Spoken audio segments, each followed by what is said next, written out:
stuff. You already know we out here in South Carolina, Chapin, South Carolina. I'm here with Bryan. Hi everybody. He's totally not nervous. But us meeting each other was totally divine. So I'm so grateful that he offered to actually get this recorded because he spoke with me and just like us speaking. I don't even know how the conversation sparked, but I was definitely cooking and we just sat there and we spoke almost an hour or so. Yeah. And initially, I thought it was just a story for me to hear, but the more he told me about himself, I'm like, your story, like what you've gone through, people need to hear this in general. Like, you just need to talk to people because you're a real motivator. Yeah, I've definitely, been through a lot in my life. Yeah. So. I feel like everyone can kind of say that, but just like what I was telling you yesterday, when I heard your story, you kind of humbled me in a way to make me feel like, I don't know what pain is. I don't know what it is to actually be lost and still have that positive mindset. There's people in worse situations, so that's how you gotta look at it. It's just you can't look like you have all the problems in the world, and that's kind of how I look at my life. Is I don't have all the problems in the world. Yeah. Some people have a lot worse than I do, so. Yeah, absolutely. And I appreciate you having that mindset though, because if nothing else, that's why I had to keep on reminding you that you are blessed. And that's why even though, life does put you in situations that may be challenging, like for both of us, like it's always gonna be a route that's gonna show us our strength, and endurance. Yeah. With me, it's definitely, I've found out as I've gotten older, and strength is one of the things that gets me by. It's just even through all my struggles and stuff, I always wake up to see tomorrow, another day. So. And it's easy to take that for granted. It's easy to take just simple things like, I can use you as an example because we already established that you're comfortable with who you are, right? Yeah. And me as well. Like, when I met you and I just see how you just did so much stuff in the day, just observing how you get things done, it's like, wow, like I take for granted just simple things like being able to go to the grocery store or just washing clothes. And I'm like, not saying that you don't get it done still, but it's like, I told you, like when I see people that are like, don't have all the benefits and they still produce it, it kind of makes me more grateful, and it also makes me more like, it gives me a reason to really push forward. It's no excuse. I've always just found a way, a way to do things because everyone's not going to do, everything for me. At all. So, but, and on the other hand, there's people that can't do the things that I can do at all, and they have to rely on people. So, I don't like putting myself in that position if I don't have to. I see.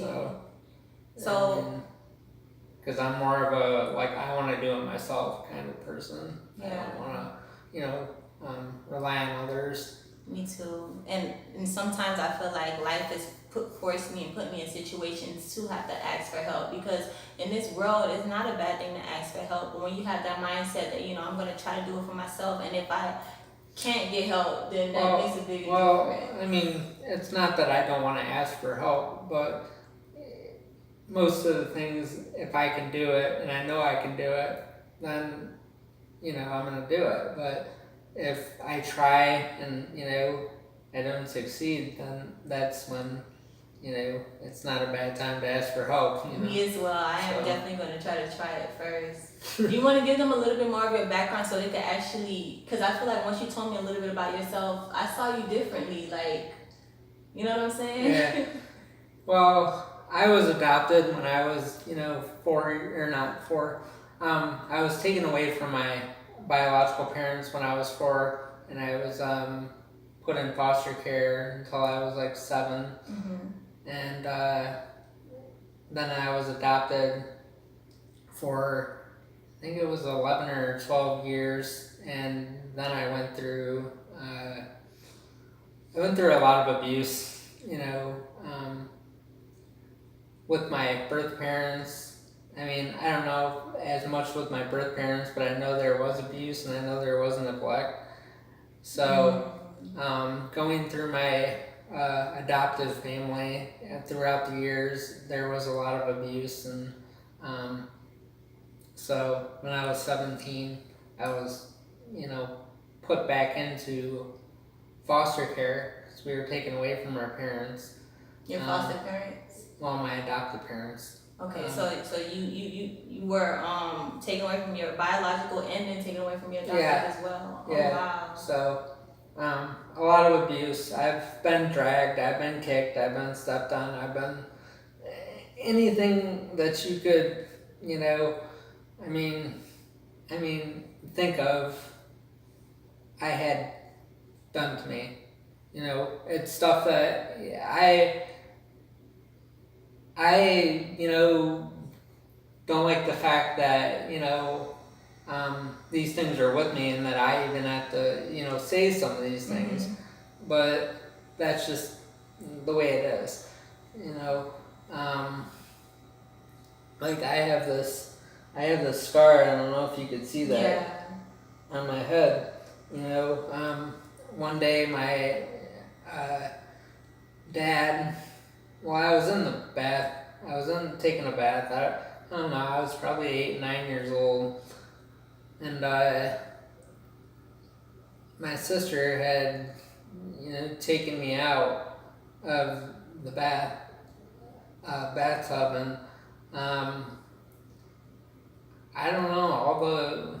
Out of nowhere, my dad came in in an angry rage, kicked me across the floor.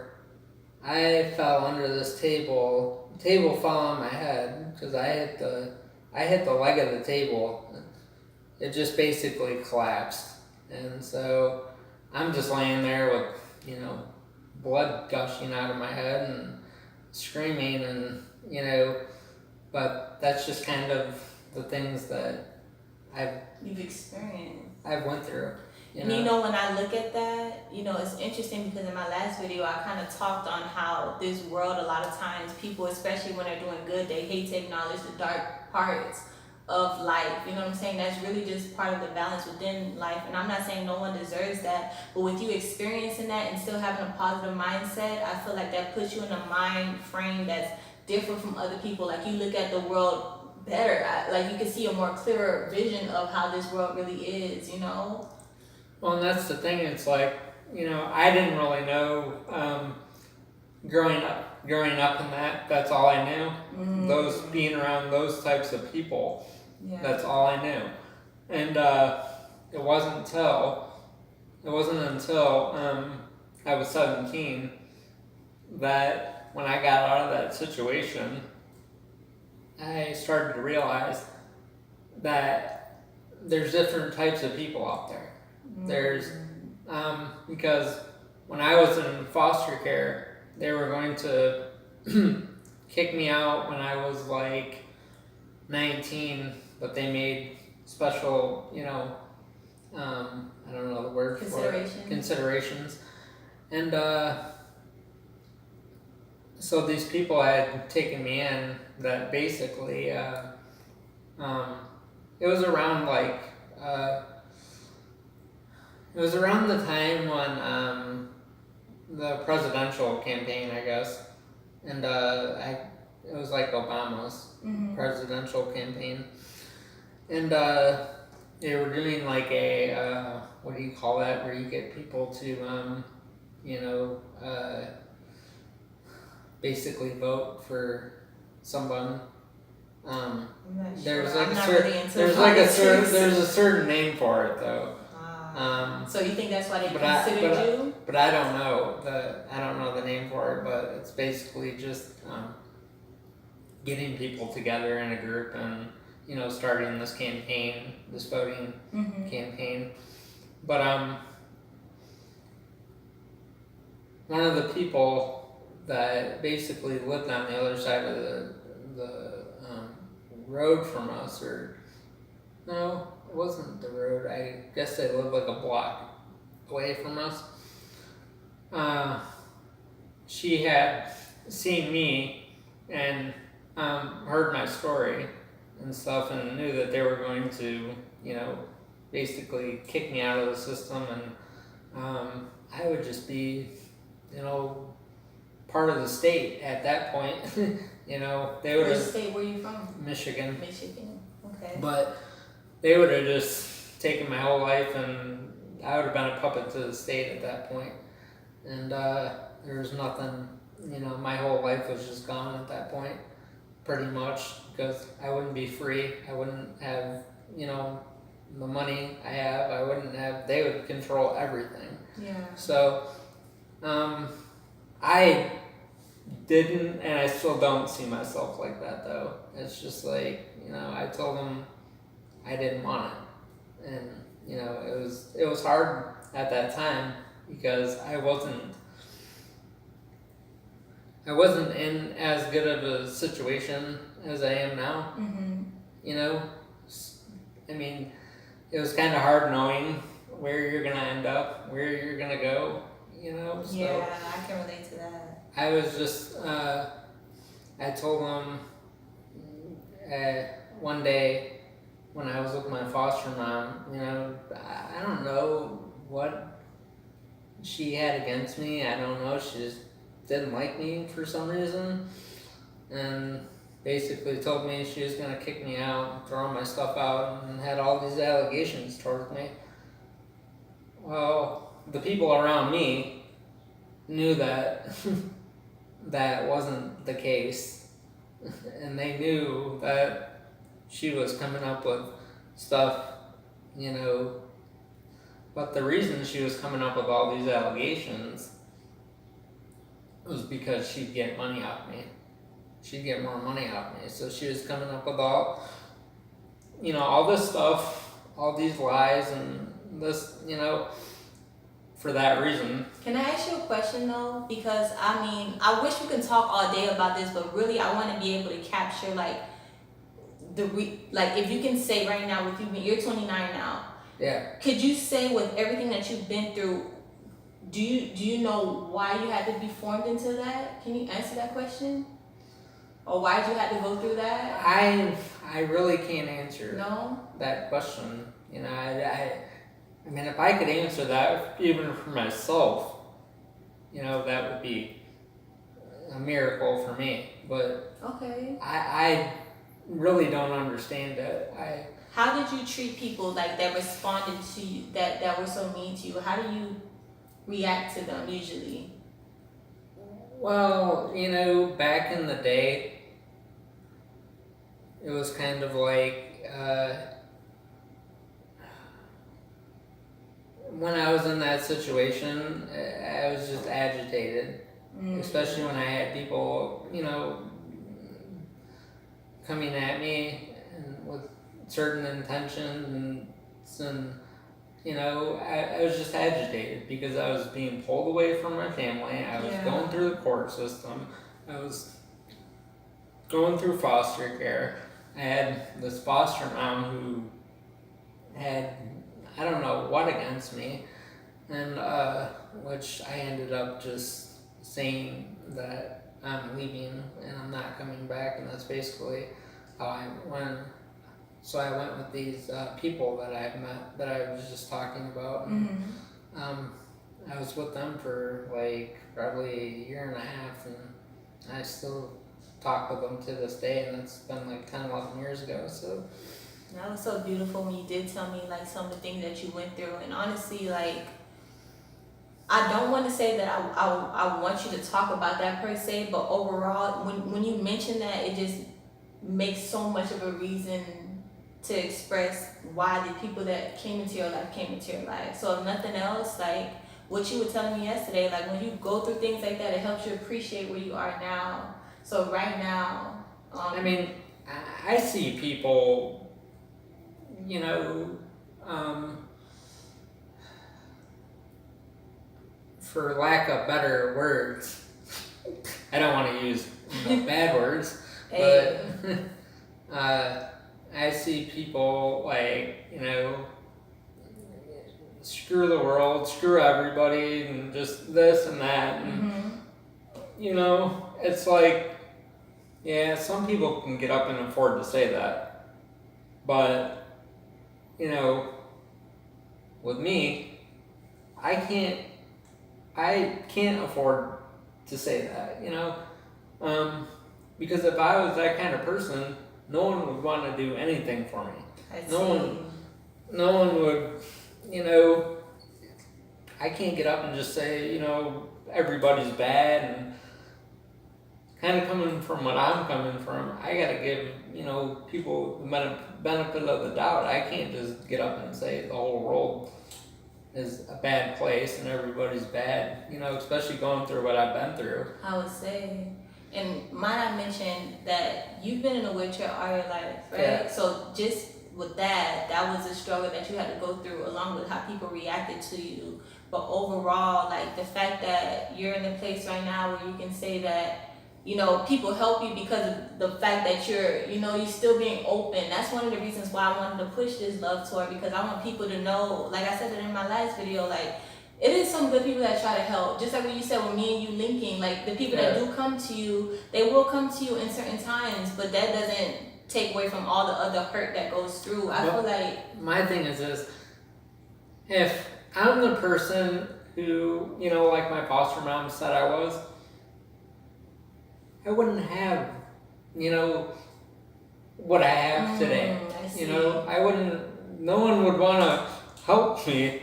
I mean, I'm not saying I'm, perfect. I've been, we all have our ups and downs in life. True. But, if I was even half the person that she claimed me to be, I wouldn't even be here today.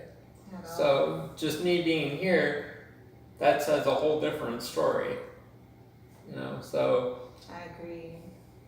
And I think that's very interesting how people's perspectives are. They could be completely different from how you are in general, but those people could believe that solely that that's how you are. So the main thing that you have to, let me speak for myself, that I do when I deal with people that don't connect to me or don't see me for who I see myself as, I just be like, fuck them.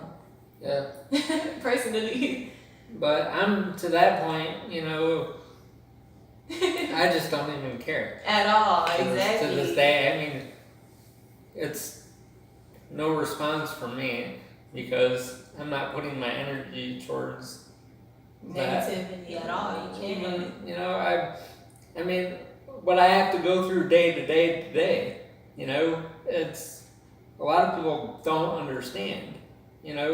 They think it's, it's easy to say, but once you live it, it's a whole different view. Exactly.